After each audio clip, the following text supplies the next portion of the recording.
Welcome back to the Latitude podcast with 43 North. I'm Justine Pelkowski, the Senior Marketing Manager. If you're new to 43 North, we are a startup accelerator program located in Buffalo, New York. We invest $5 million annually into seed stage startups. And today I am with the co-founders of Stepwise, a year 9 cohort company that just recently moved to Buffalo. So welcome, Stepwise. Thank you. Yeah, thanks for having us. We are so excited to have you here. When we're recording this episode, it is January. It is Welcome Week. You just came here. So we would love to get to know you. Can you each go through and introduce yourselves and tell our listeners a little bit about who you are? All right. I'm happy to start. My name is Jane Chen. I'm the co-founder and CEO of Stepwise. My background has always been on the business side. And in particular, I've cared a lot about impact throughout my career. The reason I got into climate was because, I think that electrification of things like cars or homes are things that are helpful for the individual. They're great experiences, and they can actually help people save money. And when I made that discovery, I really wanted to figure out how do we get more people to adopt these healthier lifestyles, and realize that one of the biggest barriers to electrification, which is one of the problems that we at Stepwise are solving for, is the fact that it's really expensive and cumbersome to undergo expensive electric panel and infrastructure upgrades. And so I ran an EV charger installation company where I was pairing homeowners and electricians to help them streamline that installation process, and then stumbled upon this bigger problem. And so here I am with my co-founders. Awesome. Welcome. My name is Austin Hunt. I'm the CTO and co-founder of Stepwise. My background is in engineering. So I've commercialized hardware from 0 to 1 repeatedly, starting in the aerospace and defense industry before moving to medical tech robotics. And my into climate change was actually through serendipitous conversations with folks from the skilled trades. And I happened to have conversations with fleet managers who are really excited to electrify their fleets, to do good for the environment, to save money on fuel, for example. And so I actually spent some time in the EV fleet area and then realized that, what is the simplest version of doing major electrical upgrades, if not doing electrifying 50 F-150 diesel trucks? Well, let's do it for one homeowner in one home to start. And so that's how I got into climate tech. Sounds great. Yeah, got to start somewhere with one. And so my name is Ethan Brewer. I am a co-founder and chief electrician with Stepwise. Proof that you don't have to be a C-suite executive to innovate. So my lead up to this point was I was always an electrician. So started off right out of high school, got into my apprenticeship and did a lot of work in heavy industry, gas and oil refineries, very industrial, the opposite of what we think. Very Buffalo. Very Buffalo, absolutely. The opposite of what you think in clean energy, but what has built the country up, right? And so I saw all of these automated systems within these facilities, and I started my own company about 5 years ago in the residential electrification sector. And you don't see that same automation. There's limited access. So just as a small contractor, my goal was always, how can I provide the best solutions for my customers in a way that allows them to afford it? And so again, meeting, my lovely co-founders, we ended up putting our heads together and finding the solution. So here we are today. Awesome. And the solution is Stepwise. So can you explain in the easiest terms for our listeners to understand, what is Stepwise? What do you do? Yes, great question. Part of it is actually in the name. So Stepwise, our mission is to make electrification affordable and accessible, which means step by step. And that's why we're called Stepwise. Now, I mentioned in my intro earlier that one of the biggest bottlenecks that we see to electrification is how expensive and old infrastructure is. So infrastructure meaning your electric panels, your transformers. And so what we found out is that we can actually optimize the existing infrastructure by just more smartly utilizing the existing capacity. So our device, our solution is actually here. It's a hardware product that's overlaid with software, and the physical device actually sits in your house between your electric panel and a downstream appliance like an EV charger. And what this device does is a literal black box because it's orchestrating and more intelligently distributing the electricity to those appliances. And by doing that, we can overcome the need to do these massive infrastructure upgrades and to save people money on their electric bills. That's awesome. And for those listening in their car or at the gym and not watching on YouTube, Jane is literally holding this box in one palm. It is much smaller than I would have thought you would need to electrify your home. Yeah. Yeah. And to make it concrete for people to like visualize, we're all familiar with light switches in our homes. This is comparable to a dimmer light switch. Most of our infrastructure is on or it's off. So this is an added, think of it as a computer layer, a brain to these electrical systems that just hasn't existed. It's awesome. And you mentioned that, it's expensive to convert things that are old. We're in Buffalo, the first city to have electricity. City of light. Exactly, the city of life. So you just moved here to join 43 North's accelerator program. So you came to Buffalo. Tell us a little bit about where you came from and why Buffalo. Why did you choose this city to grow your business? Oh man, I have so many thoughts when you ask this question. I think there's nothing better than this anecdote of my first day in Buffalo to express kind of why Buffalo is the perfect community. So I basically landed and I was trying to just go for a walk in the neighborhood just to explore. And I stumbled upon a grocery store and I thought, great, I should go get some groceries. And when I walked in, I realized I didn't bring a bag. So I purchased one of those canvas bags and ended up buying way more than I thought that I would need. There's no plastic bags in New York. Exactly, which is great. And as a result, I was carrying this like heavy load of groceries outside and I was like stumbling and kind of dropping things. And so this kind gentleman actually walked up to me and said, hey, can I give you a hand with that? And initially I was like, well, I have to walk all the way back. So I don't know how helpful this is. I don't have a car. But he was like, that's fine. I have nothing going on. I'll just walk you home. And so we each took one handle of the bag and walked home and had a lovely conversation. And I think that this is just the perfect anecdote to show kind of the community of Buffalo, because not only are people extremely supportive, it's, like everyone says, it's like a living room. And we felt that since day one. But there's also this ethos of like, let's work hard. Let's do things that actually make a difference and are real solutions. And I think that's a big part of our ethos as a company. We want to create a real solution for a real problem, not just necessarily like give people convenience and, make some money off of that. That's an awesome story. Thank you so much for sharing that. Yeah. Just coming from the big city, my first question was like, did he ask for money? And, and remind our listeners, what city did you come from? So I came from Providence, the greater Boston area in Rhode Island. And so, yeah, that was my first question was, did he ask you for money? Like he just helped you and walked home. That's incredible. And so I did most of my growing up in the Midwest in Kansas, actually. So you can feel that it's a relatively medium big city, Buffalo, but it has very small town feel. So everybody's very tight knit. And I think coming from the trades, coming up through an apprenticeship, through your licensing, it's all the trades are blue collar. And you feel that in the city that they just get it. We've talked to a lot of people who do not understand like the what or the why, but whether it's homeowners, electricians, or, 43 North, everybody's just understood. It just makes sense. So I know we've felt that we're just, you want to go where you're understood, where people accept the mission that you're on. And so from the beginning, through the competition, we all felt that. That's amazing. And, being situated on the Great Lakes, sustainability is extremely important. So yes, it's very helpful to have a company like Stepwise in our community that's literally making a difference in our community and beyond.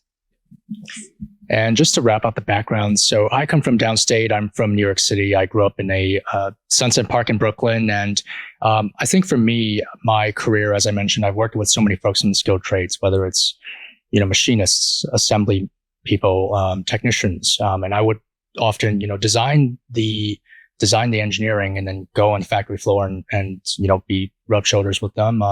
And so that's the sort of folks that we're looking to work with.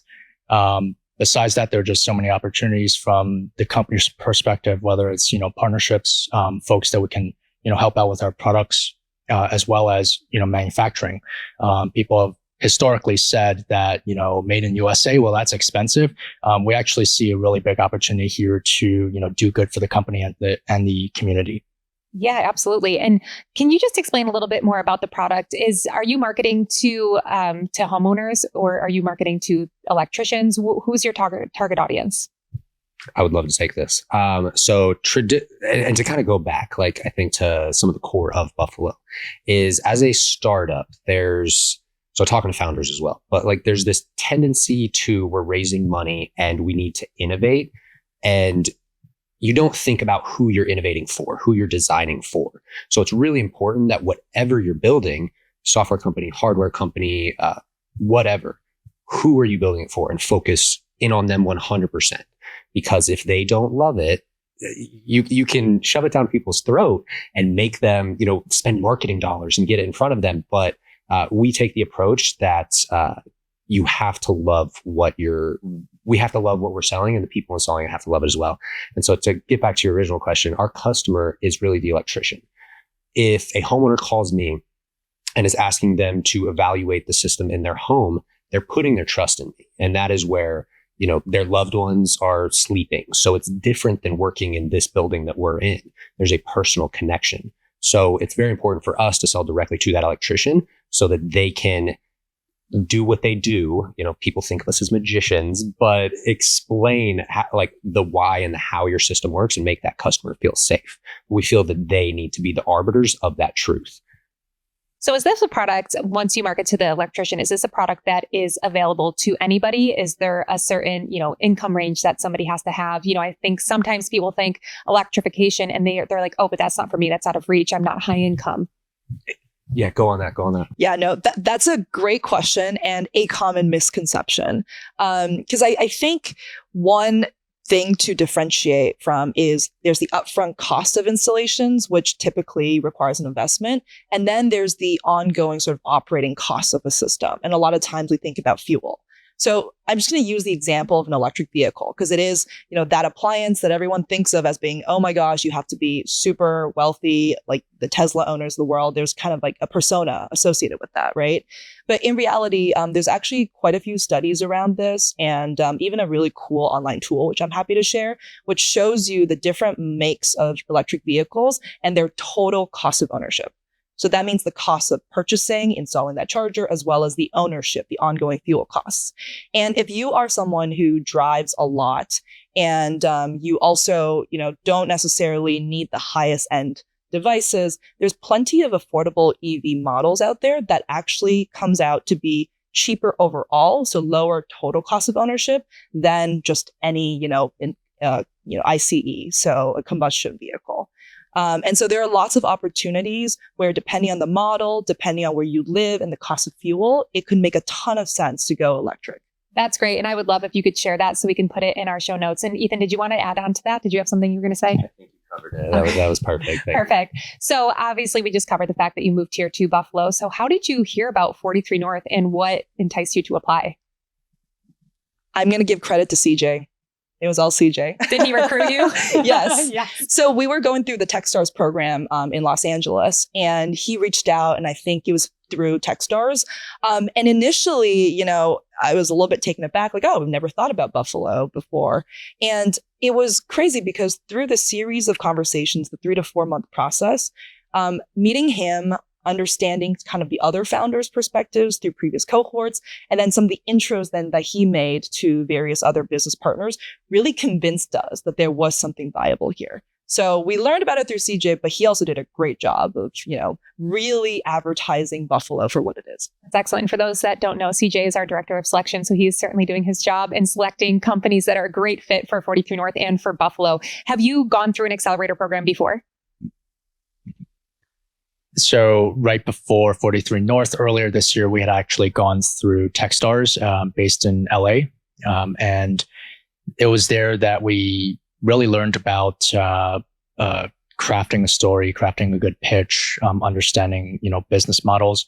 And I felt like while that helped us a lot, we're also looking for, something that's longer term than 3 months, really a sort of program or community that could support us for a lengthier period of time for us to get through that seed stage and into growth. Yeah, that's great. And I'm glad that you shared that. A lot of the companies that are in our portfolio have gone through an accelerator program like Techstars before, and we've partnered with Techstars and know them very, very well. So the program that we offer is a year long. So obviously, going from 3 months to a year, there's a lot more that could be done and accomplished. And at 43 North, our philosophy is to be hands off until you ask for help. And then we tailor the program to what you need. So whether it's connections to customers or mentors or investors or whatever you need, marketing help, we're here to support with that. So is there anything, I know this is week 1, you just got here, but since 43 North finals, has there been anything in particular that you've experienced from your time joining the 43 North cohort that you're like, wow, this is really great. I can't wait to explore this service more, or something coming in 2024 that you look forward to tapping our shoulders to help with? I'll start with like immediately after the finals. I got contacted by 3 or 4 different electrical contractors in the area that didn't necessarily completely understand the solution, but they were curious and they immediately wanted to understand and know how they could fit that into their business. Sometimes it can be lost on ears where we can chase contractors to explain it, but there's just like a curious mindset of how can I get my hands on this and where can I use it? So they want to learn just as we want to as much as we want to teach them, essentially. Yeah. That's awesome. And I think a lot of that could be attributed to the fact that you had to pitch on stage in front of 3,000 people. So the community was certainly there. That helped. Yes. The platform was amazing. And I will say the other thing that we got out of it was a lot of publicity, including Bloomberg.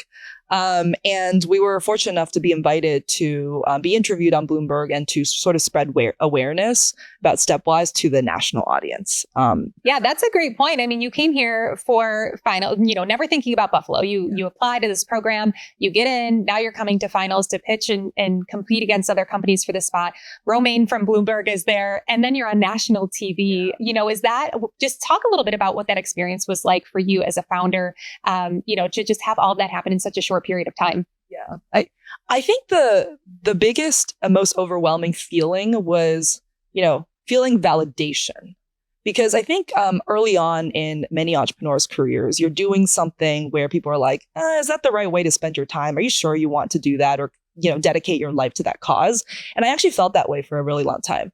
And I think this past year, we were able to gain a lot of momentum, going through Techstars, going through the 43 North finals, receiving validation not only from the team, but also just the outpouring of support from the community, and then elevating our presence to national TV. It was just sort of surreal, but it felt so great because we just felt heard and validated. Yeah, that's excellent. So from a personal standpoint, or maybe business, however you want to answer this, what are you most looking forward to when it comes to being in Buffalo? I'll speak for my fiance on this one. About a year and a half ago, she fell in love with the Buffalo Bills because I had players on my fantasy football team, Bills, of all things. And it started as a joke, but she has 100% committed. So before we even knew about this opportunity, she was sold on the Buffalo Bills, like knowing nothing of the city. So I know this year we're excited to get in on all of the festivities that are currently happening, with their success, as well as it's really surprising. You think of it as a football city, incredible art museum, theater district, film district. We've had some incredible food already, Daniela's, buffalo wings. So the culture is really surprising, actually. I know it took me by surprise. So I don't know what you guys found exciting. I think one thing I would add to that is to build on top the sense of community. Because before this, I had lived in a lot of big cities. And the big problem I have with big cities is that it feels very impersonal. Everyone's transient. You're there with a purpose. When you walk on the street, you're literally going to your destination. You don't even look at the people around you. I actually grew up close to here in the greater Toronto area.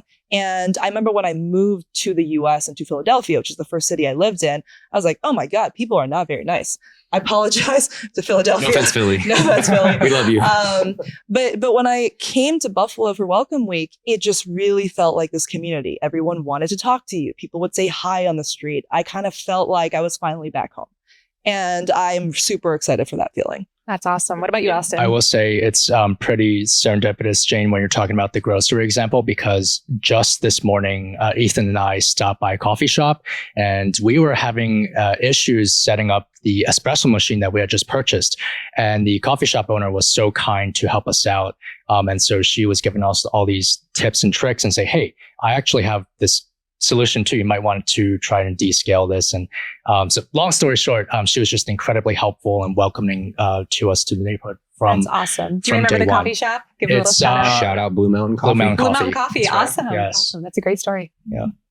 But to answer your question, coming from New York City, I want to echo Jane's sentiment, which is, I've lived in different parts of New York. And so I'm looking for a bit of a change, really get that sense of community. So Yeah. I mean, just to add to that last part, and growing up in the Midwest, I would describe Buffalo as the biggest small town I've ever been to.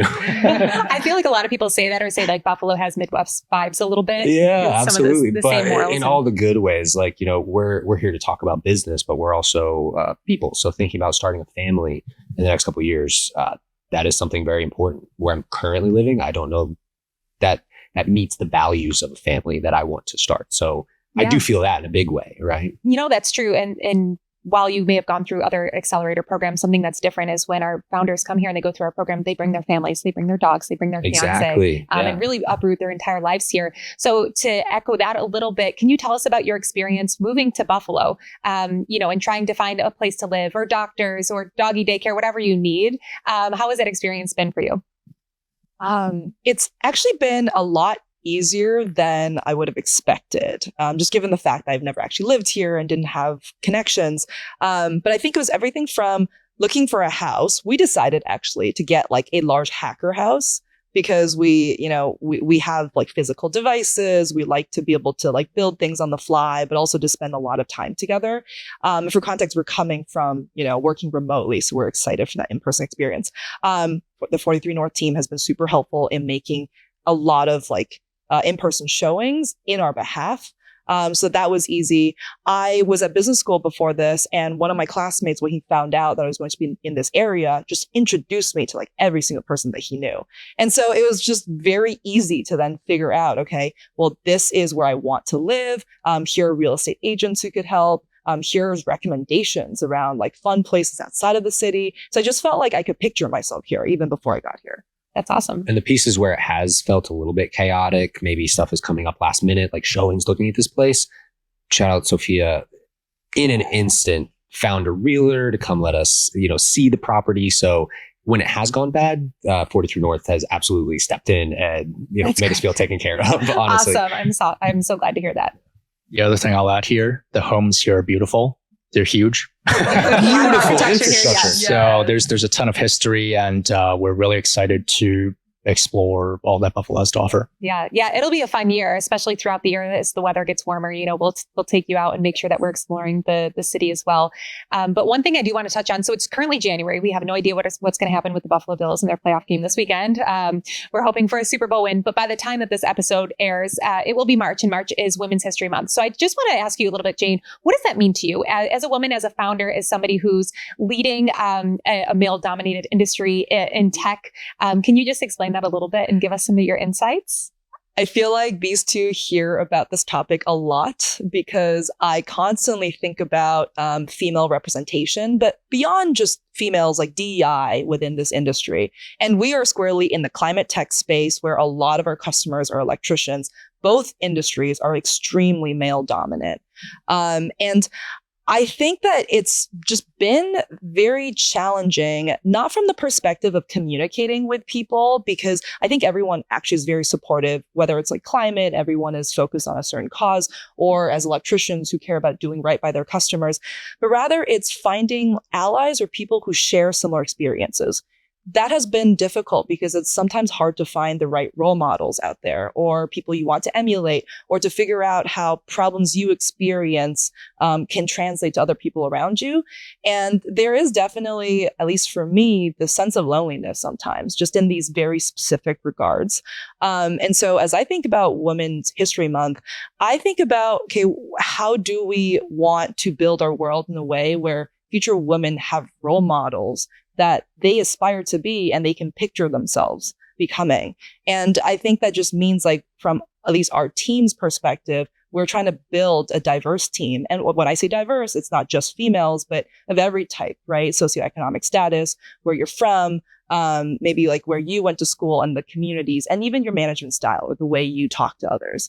And so, yeah, I think for me, it's like a broader lens of DEI and how do we create a society where we empower future generations to feel like they can do all these things instead of feeling like, well, there's no one out there that's like me, so I suppose I should do what's safe. Yeah, that's great. And I don't know if you guys have anything that you want to add in terms of what that means or working alongside Jane. Well, I'll just add on more holistically. I think within climate tech, we think about how there are so many infrastructure-based issues. And so, folks have historically asked, how is building a hardware company even venture backable? And so I think we really do need that diversity of thought, diversity of background to really challenge what it means to build a great, successful, profitable business. And so I think working with Jane, and we also are, onboarding other new hires with, various diverse backgrounds. And so we think about that in terms of diversity values to solve this problem in a way that others historically haven't thought about it. Well, thank you. Yeah. I would just start with Jane. You are a great role model. My baby sister did an entrepreneurship competition at the school she goes to in Virginia because Jane pumped her up. That's incredible. Yeah, her pitch was on crochet. Can we crochet our way to sustainable clothing? But yeah, that was you. And so from my perspective, I have wonderful women in my life. I have 5 sisters. I am one of 6. And an incredible mother who I'm, thankful to have as a role model. I watched her as a kid go from making $725 working in admin position to 15 years later, she's working at Google. I don't know how you can get a better role model than that. Just resilience and empathy the entire way. So coming from a trade that is dominated by males, I want to see more empathy. I want to see women included in that because we can only get better, right? One of the biggest problems with any contractor today is communication. The best communicators I know are all women. So we can learn something there. That would be my call to action for any tradesman. And then your thing, just like find inspiration. There's somebody doing what you want to do. We're all here because we believe in ourselves a ridiculous amount. And so, yeah, just. That's awesome. And can I add one more thought, which is that I also think that as women, as a female entrepreneur, my call to action would be for the female entrepreneurs out there, whether you're budding or whether you're more established, to help each other out. I just feel like we see so many of our male peers do that for one another. And there's somehow this feeling of conflict, tension, competitiveness amongst the females. And I'm not trying to call out like people, but that's just a general sentiment I've gotten. And I would love to see more collaboration. And I think we're starting to move in that direction. Yeah, I think that's just, a female thing in general. We have a lot of sense of pride, especially like I'm a mother. So mothers, people are like, how do you do everything you do? And women are just like, I don't know, we just do it. But we don't talk about it enough. Just superheroes, yeah. Exactly. Yeah, but just opening those conversations and saying, oh, you're struggling with that. I'm struggling with that too. Luckily, we do have a Women in Tech event coming up in April. I believe it's April 11th. So, but you will all be invited. And, it's not just closed off to women. So I hope you can all come. But if we do have people that are listening in our community and they want to learn more about you, if they want to apply to a job with Stepwise, how can they get in touch with any one of you? Yeah, so we are actually refreshing our website, which is www.getstepwise.com. There's a lot of information there and forms that you can fill out to get in touch with us. You can also just email info@getstepwise.com or follow us on Instagram. Awesome. And what about personally? Are you guys on LinkedIn, X/Twitter, Instagram? We are mostly LinkedIn. Sometimes X. Yeah. So Ethan Brewer, Jane Chen, Austin Hunt. You can find us on LinkedIn. Do we have a Twitter presence? Yeah, we'll get one. You do have one. It's Get Stepwise. I know that because I've tagged you. Yes, it exists, but we're not active. That's okay. First, we got to build this technology company. Priorities, obviously. Yes, but that's okay. That's where 43 North can help with marketing. Yes, so we'll get you there. We'll get you there. Exactly. Right. Well, this has been awesome. Thank you so much. It's, again, the top of the year. So I look forward to connecting with you again as you go throughout your 43 North program and see, where you guys go. But immediately, is there anything big coming up for Stepwise? Any news you would like to share? What's next?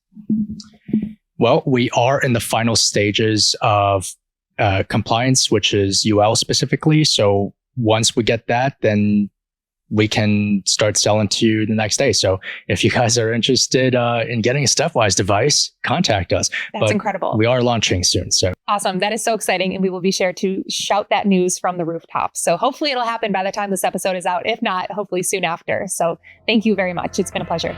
Thank you. Thank you.